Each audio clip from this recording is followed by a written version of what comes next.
What's going on, tubes? This is one of my next projects. This here is a 1941 Briggs Stratton model IR6, which means it has a gear reduction of 6-to-1. The engine itself is in really good condition. It has no damage of any kind anywhere. It has all of its original parts. The only thing that isn't original on it is this modern spark plug lead that was added to it, which I am going to remove and put the regular one back on.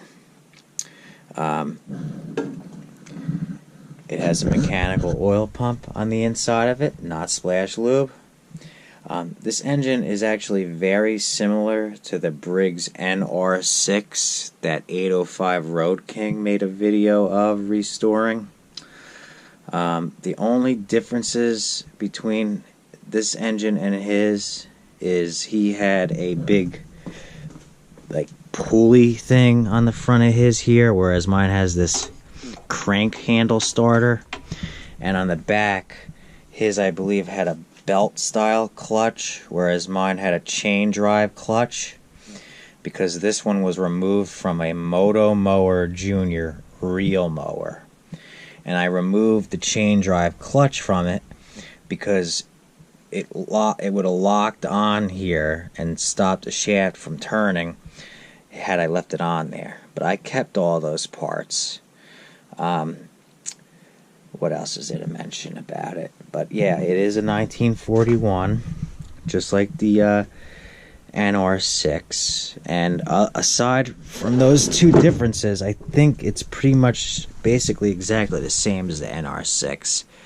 The oil, one of the fill caps might have been slightly different, and the shaft is longer on this one. But aside from that, it's basically the same as the NR6, except this is an IR6. It's complete. It has compression. In fact, here, I'll try to hold it over and you'll hear it come out of the pancake muffler, the sound. Hear it? It's kind of hard to hear with all that cranking sound, but there it is. It has compression. So, and in the gas tank, I mean, it has all of its original parts. Even the inside of the gas tank is relatively clean. It just needs to be cleaned out, but it's not rusty inside of there. So obviously the fuel system and carburetor is going to need a good clean out. But it has all of its original parts. Aside from that, it has compression. And like I said, the person, and I took photos of it before I removed it from that reel mower. That reel mower was in rough shape, but I kept the original brass tag from it and a couple other parts from it.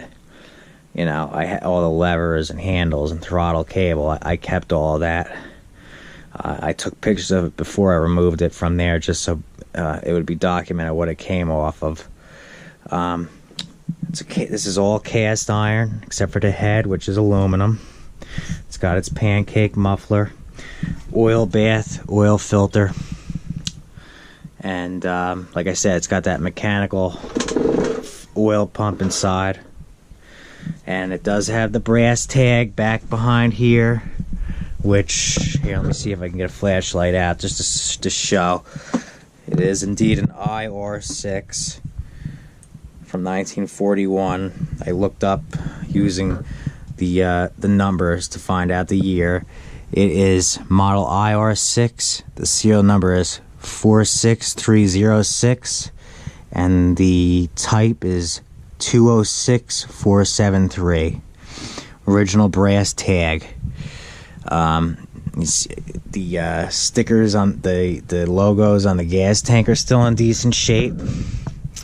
Still got one of the stickers down there that says, you know, what oil to use, which was, I believe, Mobile 30 Arctic they called for at that time. What else? There was a little sticker on the oil bath filter, which isn't there anymore. But like I said, the guy who had this engine and lawnmower before me he went in there to try to get the spark back, and he put a modern spark plug lead on, which was not proper, because number one, if you use this, you won't be able to kill the engine with the kill tab. My guess is the points probably need to be cleaned, and at worst case scenario, the points and condenser have to be replaced. Hopefully I can just change it back to the original lead easily if the coil is still good. If not, I may need a coil, but I do have spark plug leads that would go for that coil. In fact, I do have coils, I believe, from the 50s that may even match up to that. So that's going to be my next step. The oil inside, there's actually oil in here. It's clean. But of course, you know, I'm going to go through this 100%. And then once I'm done, we'll get to see it run. And then after that, eventually I'll probably end up selling it, because I really just have no use for an engine like this. But it is nice to have. You know, even the vent, the fuel shut-off valve on the tank works.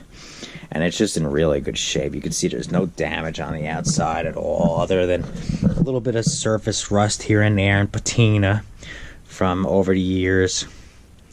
But generally speaking, it's in really nice shape. Like I said, still has compression. And like I said, the numbers came up September 1941 for this. All original. I believe it was September 20th, 1941. So, a couple months newer than the NR6 that 805 Road King had. Not sure what the big difference really was between the NR6 and IR6. Can't say for sure, but I'm not sure if the IR6 is as rare or rarer than the NR6 or not, or what the value of one of these engines is in good running condition and good shape like this. But like I said, I'm going to go ahead and get back there, get its spark back, change the oil, clean out the fuel system, clean out the carburetor, and then we'll get it back to life. We'll get her kicking again.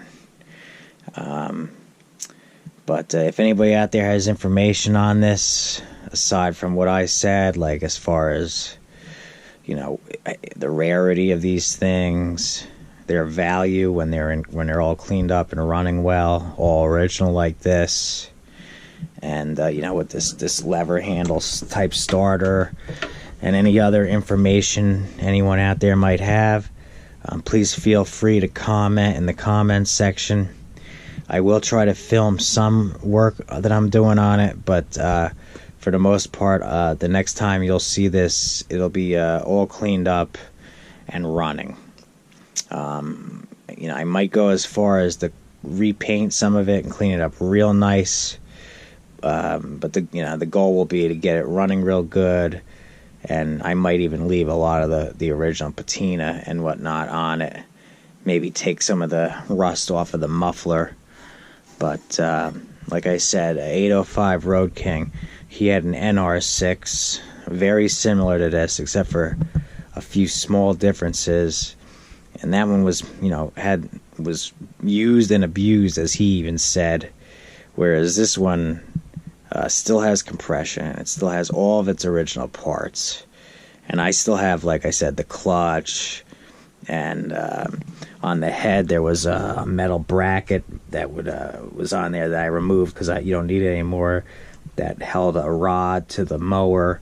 And you know, like I said, I have a few other parts for it too, including the brass tag that came off the mower itself. The Moto Mower Junior real mower.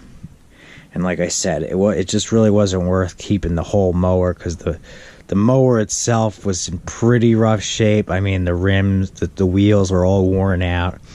The wooden things were rotted, and you know, I mean, you could have gotten that going and running again, but you know, a real mower that old, 78 years old, no one really has any use for. Whereas someone could definitely have use for this engine or just to have a cool antique engine like this, you know, to have around. So like I said, I have no use for it, so after I'm done with it, I probably will end up selling it. Who knows, I might end up hanging on to it, because it's the oldest Briggs that I've ever owned to date. The next up from this was the 1958 Model 23 FB that I owned, that was on the Winco generator. And but this is definitely the oldest engine I've had to date. You know, but it's in really nice shape, like I said. So I'm gonna get rid of this stupid modern lead and get everything that, as far as that, back to original, and get the spark back, and she'll be good to go again. But you can see it's just in nice shape. It's all original. It's all there, and you know, it was just really cool. So I'm gonna go ahead and get started working on it, and we'll hopefully the next time you see this sucker will be pumping away. All right, let's hear it at compression one more time. Hear it? It's coming right at that muffler. Yep. So this is gonna be a nice thing to bring back to life. Is there anything else to note before I put this down? Not really, but so thanks for watching, and like I said, it's a 1941 Briggs IR6 6-to-1 gear reduction, and according to the manual, Briggs did make this part for the engine. Well, it's obvious because it's part of the block, but like I said, real cool, real nice piece of history here. So if anybody knows how rare they are, or any other information that I didn't touch on, or if they see anything on here that they might want to note, please comment in the comments section. And hey, don't forget to hit that thumbs up and subscribe for more cool videos to come in the future, including this sucker running. All right, thanks. And I'll talk to you later, tubes. Later. Enough of this.